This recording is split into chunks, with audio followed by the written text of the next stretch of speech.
कोकणातला रायगड जिल्हा हा जसा निसर्ग सौंदर्याने पुरेपूर नटलेला, अगदी तसेच कोकणातले किल्ले देखील निसर्ग सौंदर्याने नटलेले। रायगडचा मुरुड जंजिरा हा पर्यटकांचा आणि इतिहासप्रेमींचं प्रमुख आकर्षण असणारा हा किल्ला। समुद्र असलेल्या किल्ल्याच्या संवर्धनासाठी आता पुरातत्व विभागाने पुढाकार घेतलाय। त्यामुळे ऐतिहासिक जंजिरा किल्ल्याचं वैभव अधिक उजळून निघतंय।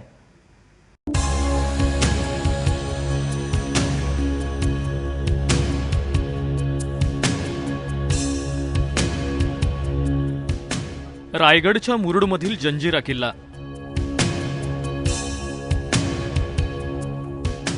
अरबी समुद्राच्या 22 एकर भागात जंजिरा किल्ला दिमाखात उभा आहे।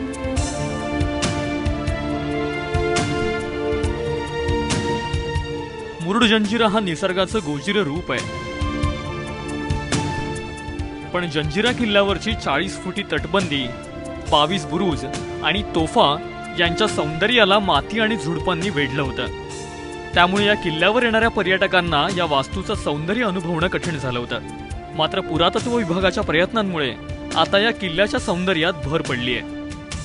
असं शासनाचं आणि पुरातत्व विभागाचं कर्तव्य आहे की ते जे महाराजांनी जे केले आहेत, किल्ले बांधले आहेत, तर त्याचं संरक्षण करणं फार गरजेचं आहे। पर्यटकांना काही फायदा होण्यासाठीच आपण ते करणार आहोत। पर्यटक तिथे जायला हवेत आणि इथे जो रोजगार आहे तो आमचा पर्यटनावरच अवलंबून आहे। पाहिजे पर्यटकांचा ओघ जास्त वाटत आहे। त्याचप्रमाणे आपल्याकडे समजा आपण पर्यटकांच्या हातात घेऊन किल्ल्याची डागडुजी किंवा हे केलं, पद्धतशीर म्हणजे मेंटेनन्स ठेवला, तर निश्चितच पर्यटक हे इथे वाटतील। दरम्यान पुरातत्व खात्याचे हे प्रयत्न पुरेसे नसल्याचं काही जणांचं म्हणणं आहे।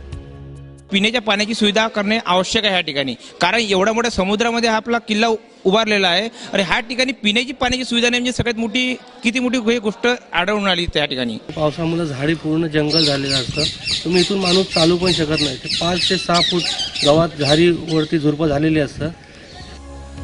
मुरुडमध्ये कोळी समाजाची मोठी वस्ती आहे। मासेमारी सोबतच पर्यटन हा त्यांचा मुख्य व्यवसाय आहे। किल्ल्याच्या संवर्धनामुळे मुरुडच्या पर्यटनात वाढ होईल आणि आपसुकच त्याचा फायदा इथल्या स्थानिकांना मिळेल। संपूर्णपणे डागडुजी केली गेली आणि कोणतीही झाडं वगैरे या ठिकाणी, झुडपं या ठिकाणी जर उगवली नाहीत आणि हे व्यवस्थित राहिलं तर या ठिकाणी पर्यटक मोठ्या प्रमाणात येणार आणि या किल्ल्याचा जे वैशिष्ट्य आहे, या किल्ल्याचं जे सौंदर्य आहे, हे बघण्यासाठी अनेक पर्यटक या ठिकाणी येतील। आणि नक्कीच एक आहे की इतिहास जो आहे, शिवकालीन इतिहास असेल, जो 17व्या शतकातला इतिहास आहे, हा लोकांना माहिती होईल। आशिष घरत, ABP माझा, रायगड।